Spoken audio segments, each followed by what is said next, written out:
Humanismo Digital con Joan Clotet.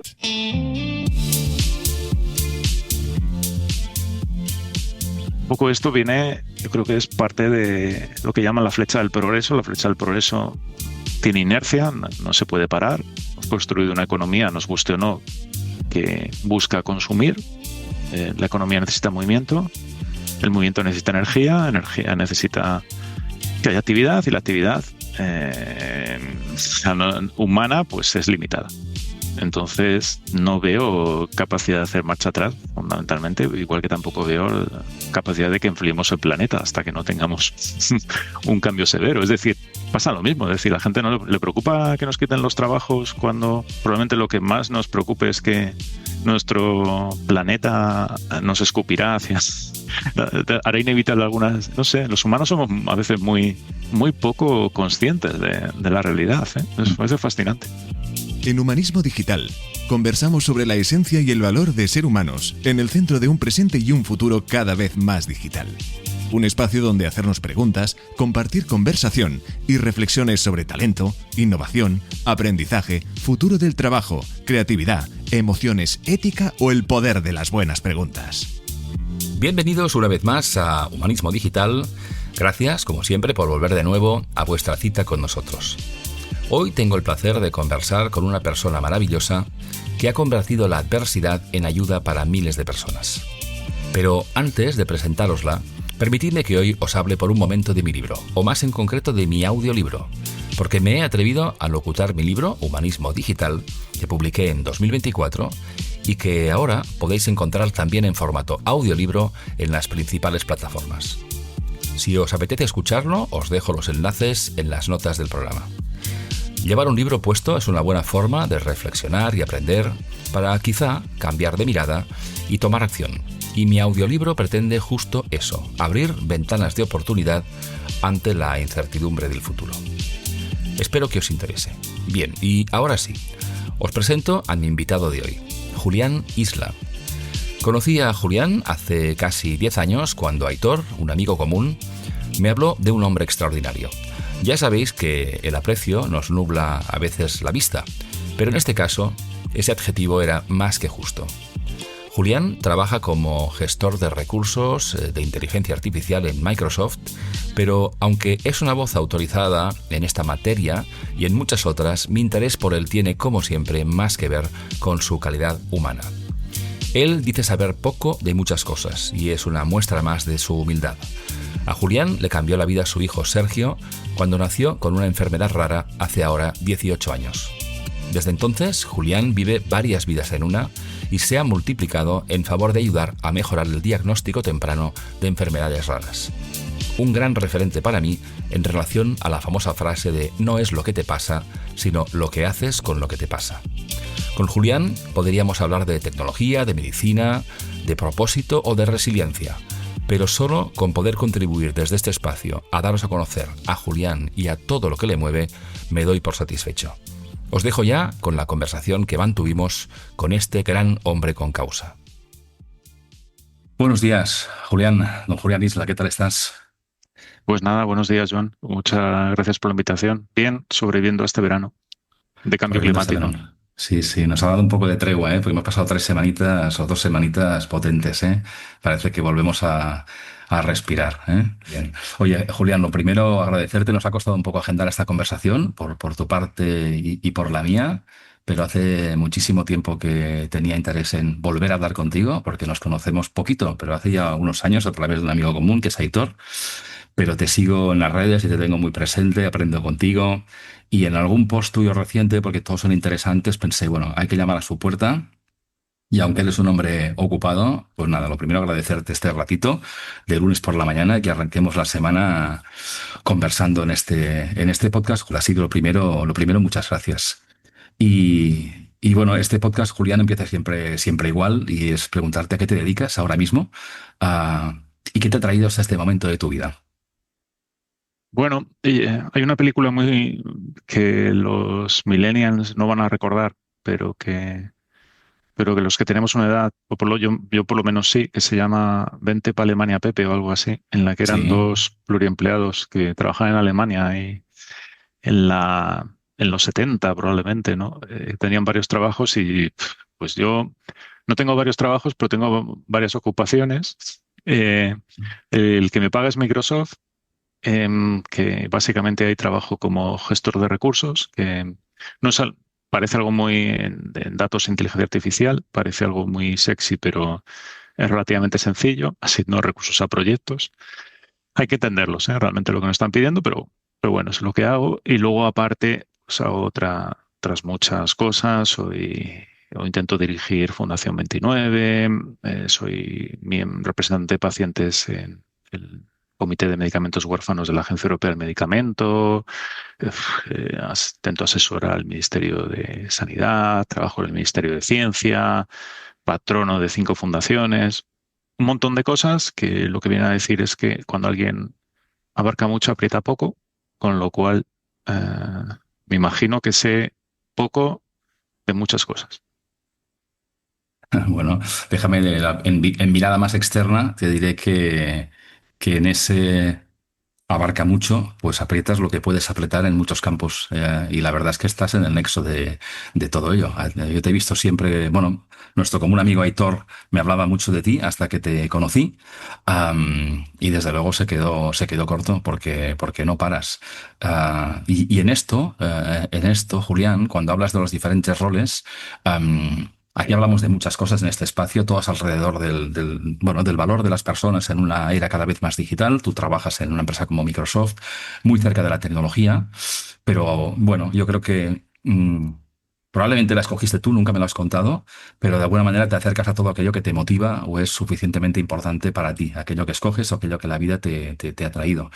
Y yo quería preguntarte en este punto cómo defines tú el propósito personal barra profesional, como tú creas y cómo te ayuda a hacer todo lo que haces, porque todo lo que haces lo haces, entiendo, con un para qué. Entonces, ¿qué es para ti el propósito personal, profesional y cómo te ayuda ese concepto, si lo ves así? Mm, Pues es una pregunta bastante profunda. Para mí el propósito realmente es lo que te levanta de la cama las mañanas. O sea, yo ahora posiblemente tendría muy buenas razones para no levantarme, pero siempre aparece una por encima de las demás que dice, venga, levántate y hazlo. Y entonces, para mí ese es el propósito. Ah, Yo a lo largo de mi vida, al principio, el propósito era intelectual, posiblemente. O sea, me gustaban los ordenadores. Cuando, cuando mis padres me regalaron, bueno, hicieron el esfuerzo de comprarme un Spectrum. Yo nací en Madrid, pero crecí en un barrio humilde, crecí en Usera, Ujú. cerca de Orcasitas, pero en los años 70 era un barrio estimulante, por decirlo de alguna forma, y humilde. Es decir, en mi entorno la gente se iba de vacaciones al pueblo, el que tenía suerte, Ujú. el que tenía pueblo, básicamente. Y la playa no la vi hasta que tuve 10 años, o no sé. Entonces, claro, tener un ordenador era una aspiración. No, pero me puse muy pesado yo creo que cuando empecé el bachillerato, no recuerdo, sería con 14 años o algo así. No sé, cuando se terminó la GB. 14, sí, 14 primero de bachillerato. Y entonces yo ahí me gustaría un ordenador, mis padres, ¿eso qué es? Y yo, es esto y tal, pero me veían tan pesado. Eso es un gran aprendizaje luego en la vida, ¿eh? El mundo es de los pesados. Además, a veces hay que ser pesado para conseguir las cosas. Bueno, pues yo me puse pesado y hicieron un gran esfuerzo y me compraron uno y al abrirle, en los ordenadores antes se enchufaban los televisores, para los que nos escuchen que no hayan vivido eso. O sea, y encima el software se cargaba con un radiocassette. Ujú. Entonces yo para utilizar el ordenador tenía que hacer dos cosas, que era apropiarme del televisor y apropiarme del radiocassette de mi madre. Pero bueno, me veían tan ilusionado ahí con el ordenador y yo cuando lo vi dije, uff, yo me quiero dedicar a esto. Que a partir de ahí pues, fueron encadenándose una cadena de acontecimientos que me llevó a aterrizar en Microsoft en el 98. Creo recordar, llevo 27 años allí. Yo creo que fue un poco el estímulo intelectual de querer aprender cosas. Luego, cuando apareció Sergio en nuestra vida, hace 17 años ya casi, eso ya cambió. O sea, yo no me muevo ahora por estímulos intelectuales. Es decir, bueno, sí, me gusta aprender y soy un bicho inquieto, pero no llena realmente mi vida. Y entonces cuando descubres el poder de poder ayudar, que también un amigo común de Aitor y mío, que es Carlos Mastías, dice habitualmente, ¿no? Cuando descubres algo que puedes hacer, pues ya no puedes dejar de hacerlo. Ujú. Entonces, cuando descubres el gran poder que es poder ayudar, el give, ¿no? Que dicen los norteamericanos, uf, claro, es una droga muy fuerte. Ujú. Es decir, cuando la primera vez que el cliente dice, gracias, de verdad, me has ayudado, algo vital, ¿eh? Algo gordo, Ujú. dices, uf, pues nada sobrepasa eso, posiblemente. Entonces, un poco volviendo a tu pregunta, ¿no? El propósito, pues ahora, por alguna razón u otra, el propósito probablemente sea ayudar. Y para las personas que no conozcan tu historia, para ubicar un poco cuando dices cuando llegó Sergio, yo la conozco, pero quien te descubra hoy en este podcast, y dices cuando llegó Sergio hace 17 años, que Sergio es tu hijo. Sí, es mi segundo hijo y Sergio tiene síndrome de Dravet. Y el síndrome de Dravet es una enfermedad, como nos dijo el médico o el neurólogo que le atendió de los primeros, grave, debilitante y potencialmente mortal. Ujú. Entonces, es una enfermedad grave, es debilitante. Ahora mismo Sergio con 17 años pues no habla, hay que darle de comer, lleva pañales y entiende muy poco el mundo. Y eso hace, bueno, pues que tengamos que estar peleando con él en la mayoría de las ocasiones. Pelear es en el sentido físico, ¿eh? O sea, hay que protegerse a veces de que nos pegue. Que te pegue un hijo es duro, ¿eh? Define, define probablemente mucho de cómo puede ser una persona. Y cuando Sergio le diagnosticaron, pues bueno, yo fundé con otros padres la Fundación Síndrome de Dravet en España, porque no existía una organización de pacientes, con el objetivo de buscar tratamientos, y luego la Federación Europea, y ha sido un viaje. Del mundo de las asociaciones, del activismo de pacientes, del activismo español, del activismo europeo, mundial, hacia la regulación, hacia la ciencia, hacia la tecnología. Ha estado entretenido. Y bueno, y lo que queda, ¿no, Julián? Porque como se dice en estos casos, pues evidentemente los has escogido tú y es lo que te mueve, pero todo ocurre a partir de cosas que tú no escogiste. Con lo cual, Sergio llega a vuestra vida y a partir de aquí, pues vuestras motivaciones también son otras y empezáis a hacer cosas extraordinarias, que a ojos de los demás nos parecen absolutamente extraordinarias, ¿no? Tú decías antes, pues mencionado muy rápidamente en tus diferentes roles, has dicho la Fundación 29 y yo echando un vistazo un poco a la web estos días, entre muchas cosas muy interesantes que recomiendo que todo el mundo explore y especialmente que eche una mano. Cuando la tecnología se une a la empatía ocurren cosas extraordinarias. Entonces, ¿qué es Fundación 29 y qué impacto está teniendo o puede tener en el mundo? Como uno de tus proyectos conectados por ese para qué que te levantas cada mañana. Bueno, en Fundación 29 hacemos investigación general. Intentamos hacer investigación y encontrar cómo la inteligencia artificial en particular puede ayudar a los pacientes con enfermedades raras en particular, pero a todos los pacientes en general. Y es un espacio de investigación. Es una fundación sin ánimo de lucro y hacemos investigación. Intentamos hacer cosas reales. Es decir, no es investigación para producir un paper, bueno, que a veces lo hacemos, pero nuestro objetivo fundamental es hacer cosas que la gente pueda probar, tocar y que le aporten valor. De ahí han surgido pues la mayoría de los proyectos que hemos hecho intentando hacer algo real, tangible y alejarnos un poco de la retórica conceptual o teórica. Ujú. Y además yo la conocí pues hace ya unos cuantos años, 2016, 17 probablemente, a través de Aitor. Claro, en una época en la que no es como ahora, ¿no? Que hay muchísimas iniciativas y todas válidas seguramente, especialmente si son para ayudar. Pero bueno, es algo que viene con mucho fundamento, ¿no? Es decir, con mucha, como tú decías antes, entre comillas, con mucha pesadez, con mucha determinación, de ver una idea clara y buscar los medios para hacerlos, el equipo. Me parece una de las iniciativas, pues que desde luego, pues tiene muchísimo, muchísimo mérito. Y fíjate que hablamos de inteligencia artificial, ahora está desde hace un par de años pues más de moda o más conocida para todos y cambia las profesiones. Tú eres un hombre, eres una especie de Leonardo da Vinci del ámbito empresarial y social para mí y seguramente pues has cambiado porque cambia el mundo y cambiamos con él. Y la tecnología especialmente también nos cambia. Y aunque en tu caso estás más cerca por decisión propia o desde los 14 años con la historia que nos contabas, en los últimos 5 años, ¿cómo ha cambiado la tecnología tu profesión? Bueno, si la ha Más que, cambiado significativamente, si la ha cambiado, es decir, bueno, yo soy al final un ingeniero de software y me enseñaron a desarrollar o software o ordenadores. Ujú, Era parte más no era tanto de sistemas, era más de la parte lógica, o sea, ujú, mi carrera se fue más hacia el software. Y yo hace 3 años, si alguien me dijese que una IA podría estar al nivel de un desarrollador, habría dicho que no, o que en un futuro largo. ujú, Y de repente te despiertas 3 años más tarde y ves que el código, el 60-70% se hace automático ya.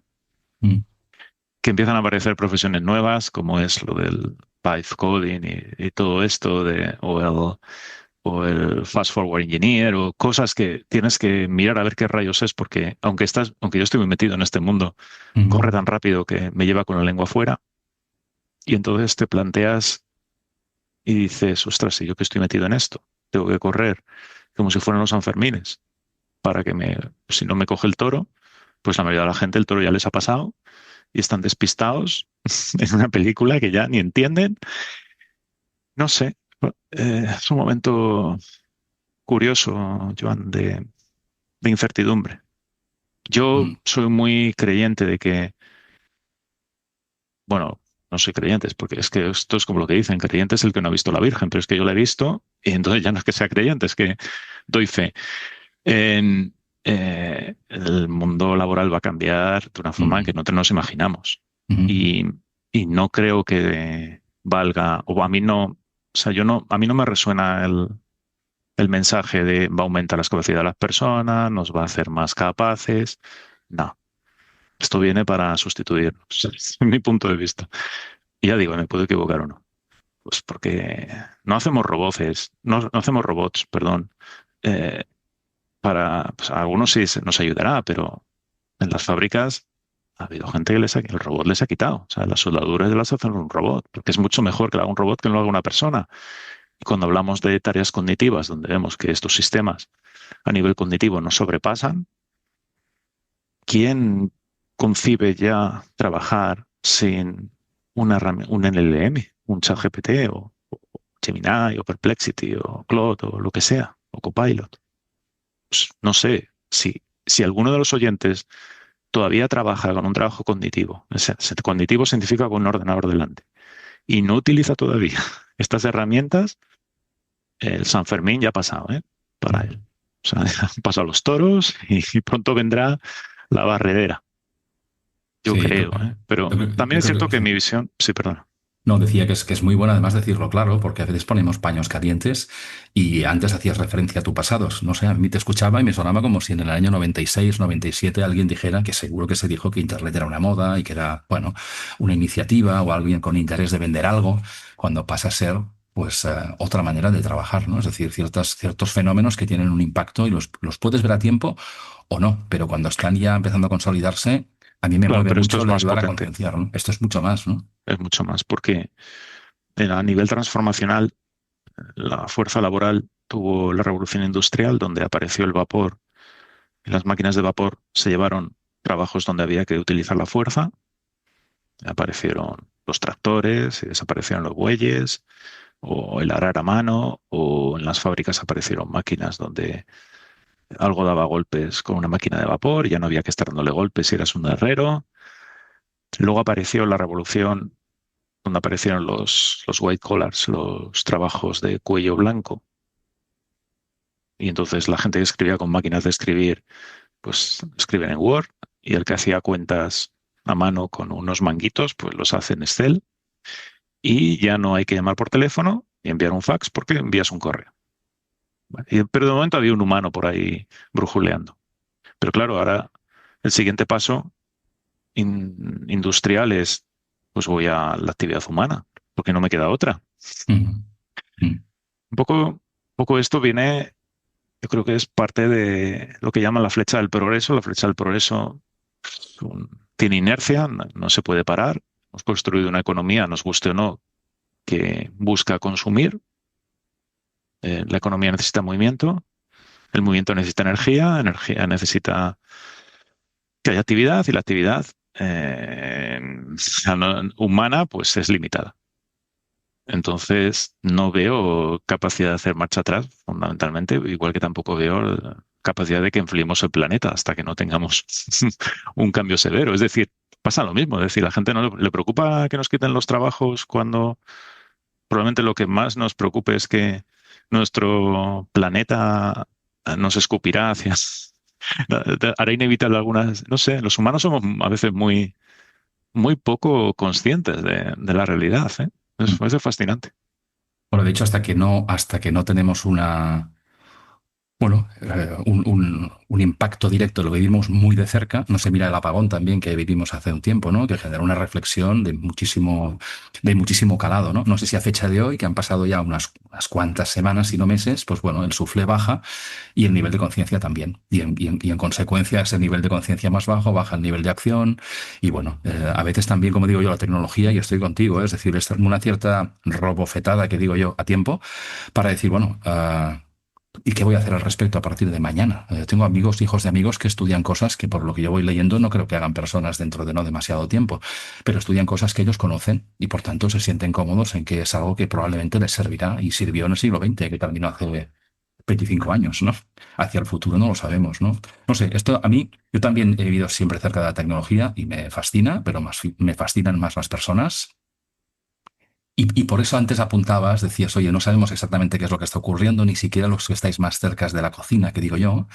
Pero yo quería preguntarte qué crees que debe cultivar un profesional de la tecnología o también de la medicina, porque te preguntaré por ello, para seguir generando confianza. O sea, así como ahora hacemos una pregunta a ChatGPT y a veces sin mucho criterio, con excesiva credibilidad, decimos, oye, pues esto es lo que hay. ¿Qué deberíamos cultivar las personas en nuestros trabajos para que se sigan confiando en nosotros como personas? Mm, No sé. Quiero decir, podríamos decir bueno, hay profesiones donde evidentemente hay profesiones donde evidentemente esta transformación pasará tiempo. Lo vemos ahora mismo en los trabajos más manuales, donde cuesta mucho encontrar un fontanero que te haga algo, o un electricista. Es decir, yo creo que en los trabajos puramente manual, donde un robot tenga que hacer un trabajo manual, ahí hay mucho espacio todavía para que los humanos aportemos. En el resto de actividad, es, es que no lo sé realmente, porque de repente dirías, vale, la alta especialización, no, ahí ya vemos claramente que al contrario, probablemente en la alta especialización es donde una IA está brillando más ahora mismo, Mm, porque mm, y entonces dices, bueno, pues en la baja especialización, pero de repente aparecen los agentes donde son capaces de hacerte tareas administrativas o fáciles de una forma más eficiente y aparecerán.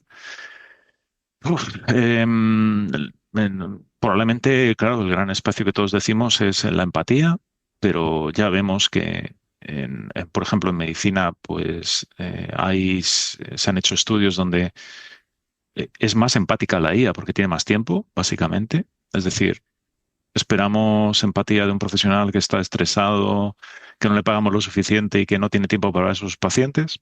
Pues no sé. Entonces ya no sé. mm, Indudablemente, posiblemente sea donde hay contacto humano, mm, donde lo que necesitas es una mano humana que te ayude. Yo qué sé, en el mundo de los cuidados, mundo de la enfermería, hay mucho espacio ahí. Pero el resto, a mí es complicado, porque yo creo que los humanos nos hemos hecho una imagen demasiado... o sea, toda nuestra sociedad evidentemente es humanocentrista, porque mm. nos hemos puesto en el centro del mundo. Entonces, todo intentamos verlo desde ese ángulo, desde un ángulo en el que los humanos estamos en el medio. Pero ahora probablemente, o quizás nos encontremos en un punto en el que los humanos tengamos que ceder el protagonismo a las máquinas. Y ya nos está pasando en algunos terrenos, en la aviación, Ujú. donde la mayor parte del vuelo ya es automático. La automoción, hay que ver ya los Teslas o los taxis que están en San Francisco, Waymo, sí. Sí, Waymo, sí. Em, y donde lo que estamos haciendo los humanos básicamente es cederle espacio a las máquinas, porque pensamos que lo hacen mejor que nosotros, porque Bueno, nos pues damos cuenta. Entonces, Pero eso ahí, Julián, fíjate, me haces pensar que, claro, pensamos que lo hacen mejor que nosotros y muchas veces también es un tema de expectativas, ¿no? Es decir, seguramente alguien más joven que tú y que yo, a pesar de nuestros años de experiencia en digital, eh, como diría Héctor, ridículamente nativo digital, es decir, que ha nacido con el iPad bajo el brazo, está súper acostumbrado a interactuar con un chatbot, con un call center, con una máquina, entonces su punto de referencia es diferente. En el sentido de que al final tienes que valorar lo que significa tracto humano, ¿sabes? La persona que está ahora conversando en ChatGPT y, y le parece suficiente, pues a lo mejor no echa de menos. A mí me parece triste como persona humana que valores más una conversación de ciertos temas con una máquina que con una persona, pero también me hace pensar qué está pasando alrededor para que las personas cerca de ese interlocutor interlocutora no sean capaces de estar cerca, ¿no? No sé, antes decías, y en todo lo que tiene que ver con cuidar a las personas, y rebobino un poco a la pandemia, esto pasó muchísimas veces, ¿no? Pero yo me acuerdo que tuve 2 o 3 interacciones con un médico a través de, nada, por una lesión menor en este caso, pero a través de la pantalla, ¿no? En plena pandemia. Y el primer día, después del desconfinamiento que fue a verle para un seguimiento, entré en su consulta y a lo mejor pasó 1 minuto, 1 minuto y medio antes de que me mirara a los ojos. Y quizás mi antena hipersensible en esto. A mí me parecieron 10 minutos, ¿no? Y estaba mirando la pantalla, en ver exactamente, pues quién era yo. Y pensé, ostras, qué interesante sería que esta persona tuviera el apoyo, la sensibilidad de levantar la mirada. Hola, Joan, ¿qué tal? ¿Cómo estás? Dame un segundo que mire tu ficha y enseguida estoy por ti. Como diciendo, oye, hola humano, soy un humano, ahora estoy por ti, déjame informarme para ayudarte mejor. Y en este tipo de cosas, que tiene que ver con la sensibilidad, no solo de la persona, sino de la organización en la que está, es donde yo echo de menos que no se esté acompañando o poniendo conciencia para que las personas que están haciendo un trabajo humano sigan ejerciendo como humanos cada día. Es decir, hay muchas personas que hacen trabajos muy robotizados, pero por su propia actitud. Y además a mí me genera una contradicción, ¿no? En decir, ostras, no sé, como dices tú, si habrá mucho espacio para lo genuinamente humano que no esté invadido por la tecnología, pero es que a día de hoy todavía tenemos muchas cosas que podemos hacer que hay un humano al otro lado que valora y además paga por ello. ¿Eh?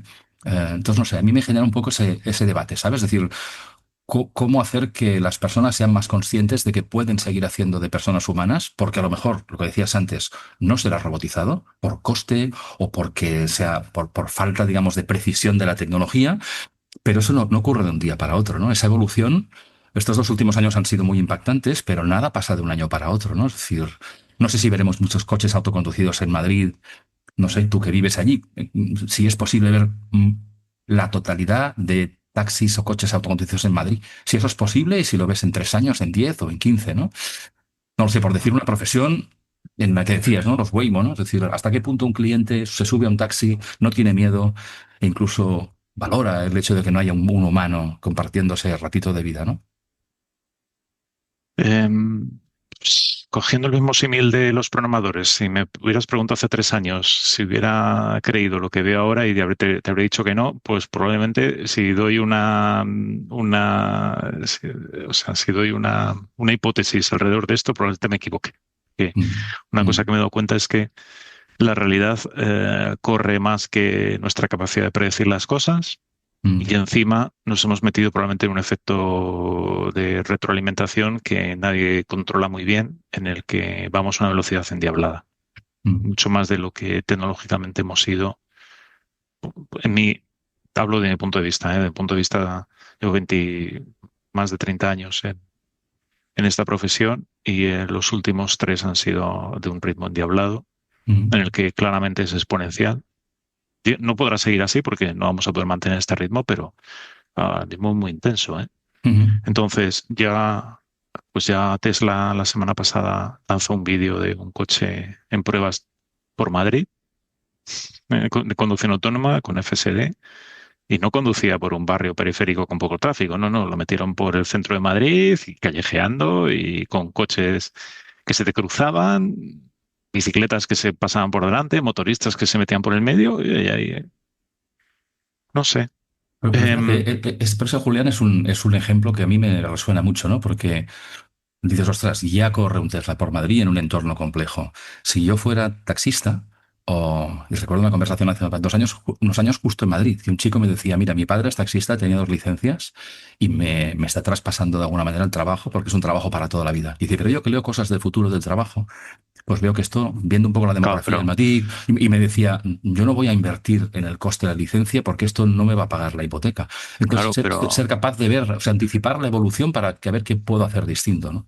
pero es que lo fundamental es que alguien diga esto es para toda la vida, ahora mismo, No, no, esto eso tiene que replantear. absolutamente. No, lo fue para su padre y desde el amor de su corazón le dice, como hacemos todos los padres, ¿no? Creo que esto te irá bien. Pero el hijo pues, se lo agradece un montón, pero ve que el para siempre ya no existe. Nuestros hijos, ya sabes, el largo plazo profesional, no sé en Microsoft que os encontráis, ¿no? Pero 3, 4, 5 años, ostras, que una persona siga en la compañía, pues es casi un éxito, ¿no? Y irlo renovando, pero aquello de estar 20 años en la compañía cada vez pasa menos, ¿no? No sé. Bueno, también en nuestro caso es un poco especial porque tenemos un sistema de evaluación del desempeño bastante duro en el que si cada año te desprendes de forma intencionada del 5% de la masa laboral por evaluación del rendimiento, claro, generas una cultura interna de movimiento y de saber que el sitio donde estás no es estable, Ujú. que para una cosa está bien, para otra cosa está mal, pero todos lo asumimos, hemos nacido así y somos así. Es decir, yo no vivo con el miedo de decir me van a despedir, pues que puede ser que pase, entonces tampoco me preocupa demasiado porque tampoco es controlable. Claro, No me, yo nos enseñan a trabajar más en, oye, adquirir las capacidades necesarias, porque si adquieres capacidades vas a ser más empleable y tanto aquí claro, como fuera es mejor para ti. Pero no te claro, preocupes por tu asiento, porque da igual, te lo claro, podemos quitar cuando queramos. claro. Bueno, Un pero poco, fíjate, esa misma decisión de estar y seguir en Microsoft, a una compañía de referencia que genera oportunidades, pero es una decisión tuya también de estar en un sitio en el que aprendes, en el que pasas cosas que valen la pena y en el que te hacen mejor profesional cada día. Si un día se acabará, pues tú eres mucho más grande que no lo eras hace unos años, ¿no?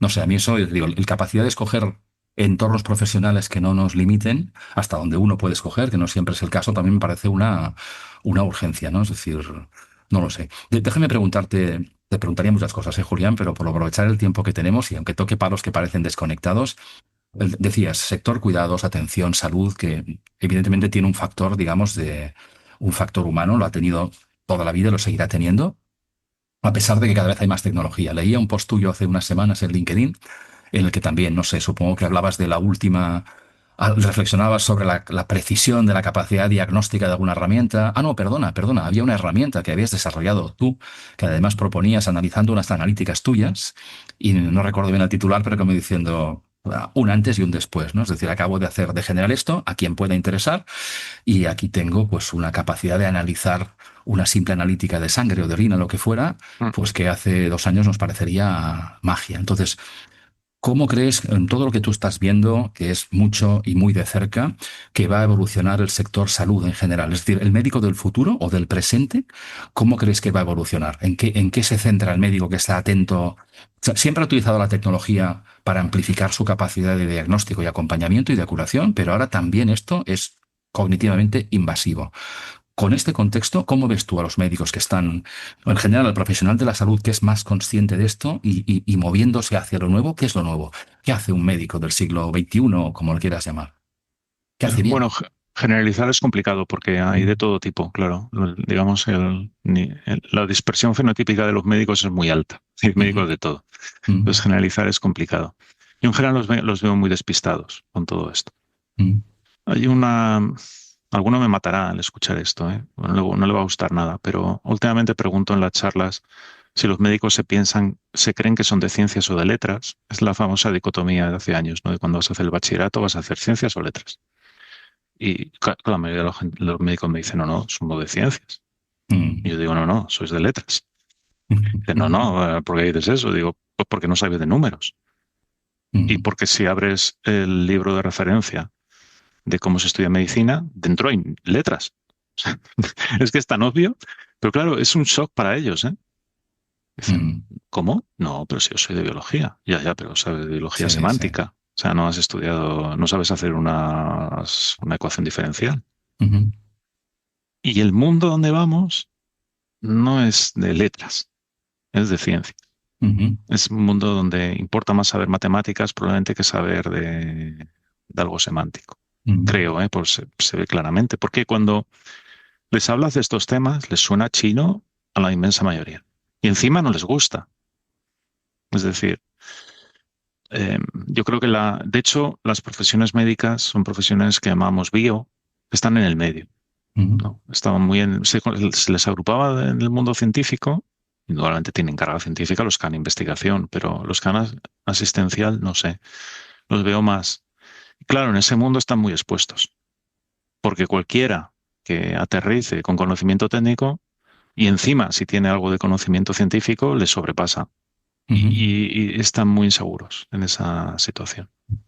Bueno, y Eh, además, Julián, seguramente afecta a muchas profesiones, ¿no? Pero al menos mi punto de vista es que si tú has hecho un buen trabajo a ojos propios o de los demás y te reconocen por ello, esos cambios radicales cuestan, ¿sabes? Es decir, si tú eres bueno y por determinado tipo de resultados y de repente ves pues que eso empiezas a plantearte que igual no te sirve para el resto de tu vida laboral, este es un cambio que también requiere tiempo. Decir, oye, que sean capaces de entender lo que va a ocurrir, de las oportunidades, de las amenazas y que tengan un cierto acompañamiento. Luego está una decisión personal también, ¿no? Pero... no, pero tampoco verlo bien inmediato. Quiero decir, la carga asistencial es tan fuerte que nadie ve que su trabajo peligre porque tienen mucho y de Claro, sobra. claro. Entonces, no es es como el cambio climático. Es decir, lo ves un problema a largo plazo, pero no te preocupa hoy, porque hoy, si hace Mm, calor, pones el aire acondicionado y sobrevives. mm. Ya está. Entonces, Sí, sí. y es un poco lo que nos pasa a los humanos, que cuando el problema lo van a tener las generaciones que vienen, pues nos da un poco igual, porque como no es nuestro, Mm, la carga genética no es tan potente como para decir, ostras, esto puede preocupar, esto puede ser un problema para mis genes, pues lo vemos muy a largo plazo, mm, no estimamos bien el riesgo, entonces, bueno, pues lo ignoramos, no nos preocupa, o lo negamos. Entonces yo creo que están un poco en esa situación, en el sentido de decir, ostras, esto mm, posiblemente cambie la forma en la que hago medicina o mi trabajo, pero primero, no es inmediato, quizá yo no lo vea y ya alguien lo resolverá y total, igual a mí no me impacta. Y entonces está ahí. Y encima, bueno, existe luego el otro grave problema, que en la sanidad pública, sanidad privada, la sanidad mm, pública se hace en muchos casos con personal estatutario, mm. Estatuto de los Trabajadores Sanitarios. Tú tienes tu plaza y ya está. No va a pasar nada. Tu plaza te va a Claro, acompañar. Entonces no tienes incentivos como para cambiarla. claro, Es decir, claro. bueno, ¿qué más me da? Si a mí me van a pagar igual y no tengo incentivos ni de mejora ni nada parecido, o pocos. Es el caldo de cultivo para el inmovilismo. Eh, Sí. Encima es un mercado regulado, donde existe regulación que impide que haya grandes cambios. Tienes todos los ingredientes para que cueste tanto que cambien las cosas, que es lo que vemos, trabajamos en esto todos los días. Entorno regulado, con carga asistencial alta, o sea, existe el trabajo ahora. Donde es difícil hacer cambios, pues hasta que los cambios pasen llevará tiempo. Mm, Pero bueno, mm, sí, la realidad nos ha enseñado que en el taxi pasaba lo mismo, era mm, regulado, había mm, trabajo mm. y de repente entra un actor externo. En el caso de los taxis, pues claramente Uber, que en un momento dijo, pues podemos hacer las cosas diferentes. Y Uber no lo hicieron los taxistas. Mm. Es decir, normalmente Sí, los sí. cambios no los hace el propio agente que está dentro, lo hace alguien de fuera que ve la oportunidad y entra. Entonces, no sé, yo estoy más Mm. porque creo que en el mundo sanitario aparecerá algo así, aparecerá un actor externo que le dará la vuelta, eh, pro- proporcionará un valor a los pacientes. Los pacientes ante este lío que tenemos de que nos gestionamos las cosas nosotros, nos dan informes que no entendemos, tenemos que hacer, podemos ir a un hospital a echar la mañana y nos da igual. Pues alguien diga, no, no, esto no tiene que ser así. Mm. Esto lo se puede hacer mejor, más eficiente, más rápido y con medicina más centrada en el paciente. Entonces, en ese momento creo que los pacientes nos iremos detrás como Totalmente, sí. ratones detrás del Sí. flautista de Hamelin. Sí, sí. Y además, yo estoy contigo, además que dentro de ese contexto y sus limitaciones, pues oye, tenemos la suerte de vivir en España y tú conoces más que yo, ¿eh? Pero yo también eternamente agradecido a lo que he vivido también como paciente. En casa también hemos tenido pues enfermedad grave. Mi mujer pues pasó por un cáncer y realmente pues sigue viva gracias a la sanidad pública. Pero es verdad que como acompañante, como paciente, además con esa antena de qué es lo que está pasando y pasará, pues tiene que cambiar muchas cosas, ¿no? Y creo que además cosas de contexto son más lentas, porque seguramente decías lo de los taxis, pues es ver un poco lo que está ocurriendo y esa curva, digamos, de negación, aceptación, huelgas, tirar tomates al de Uber y luego decir, oye, pues a lo mejor esto no es para siempre, algo debería hacer yo. En esa curva, yo creo que te ayudan voces individuales que generan confianza, pues como la tuya. Es decir, a mí me pareces un profesional híbrido, que tocas muchas teclas, aquellas que te mueven y que haces lo que está en tu mano. Entonces te habrán dicho muchas veces que eres una especie de Superman, pero quiero preguntarte si es algo que crees que está en manos de otras personas. Tú que te mueves en contextos donde las personas hacen cosas extraordinarias, movidos por diferentes intereses, tus decisiones personales y profesionales, tu vida en estos últimos 18 años, ¿es algo que las demás personas pueden hacer o eres un superhombre? Buah, qué va. Vamos, puede ser que haga cosas extraordinarias, pero mi motivación ha sido la necesidad. Ujú, Entonces, para mí no tiene mucho valor, en el sentido en el que yo no he podido elegir. Es decir, aparece la enfermedad de mi hijo y dependiendo de eso, pues la forma en la que gestiono el dolor es haciendo cosas para los demás. ujú, Gestiono el dolor intentando devolver, porque eso me genera retorno, me mantiene vivo. Genera mi propósito, preguntas al principio. Es una ujú, estrategia vital de sobrevivir. Nuestra vida es ujú, muy dura ujú, como para que sea admirable. No le deseo a nadie en mi vida, ujú, a nadie. ujú, Sufrimos mucho.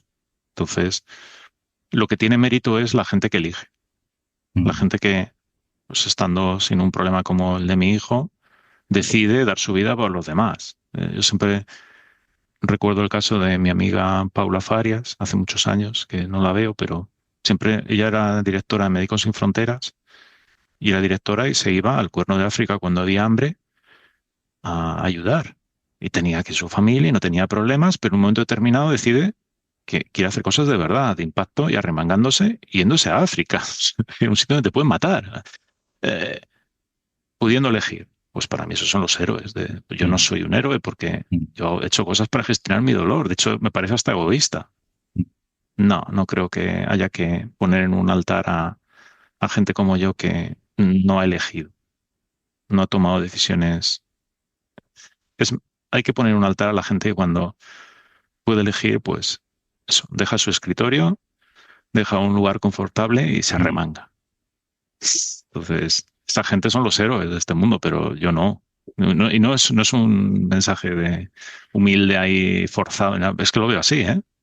Bueno, digamos que tú no escogiste el origen, pero también son tus decisiones diarias en qué te implicas y hasta podrías estar por Sergio y estar Ya, gestionando lo mejor posible y quejándote y ya, estás pero, poniendo tu energía y tu foco en hacer que esto sea un poco mejor para más ya, personas, ¿no? pero ya te digo, vale, pues categoría C, pero no es el A, ¿eh? Ya te digo yo que no. Es Bueno. decir, el A es para mí, ¿eh? Es la gente, y yo los he conocido. Ujú, Cuando te metes en este mundo los conoces y dices, ostras, tío". O sea, yo conocido mucha gente, pues igual, que su motivación era personal y que ha hecho cosas increíbles, ujú, de mucho más calado que lo que podía hacer yo. Vale, C o B, pero en el A, para mí es la gente que, pudiendo elegir y pudiendo vivir bien, vive mal por lo demás, ujú, claramente. ujú. No, esos están en otra liga, muy superior a la nuestra, ¿sabes?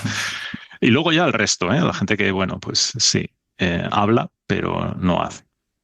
Pues, que también es respetable, pero no son de mi palo. O sea, yo pongo delante a la gente que hace. Ujú. Em, es la forma en la que entiendo el mundo, ¿eh? Que es muy simplista y quizás muy reduccionista y quizás injusta, pero es la mía.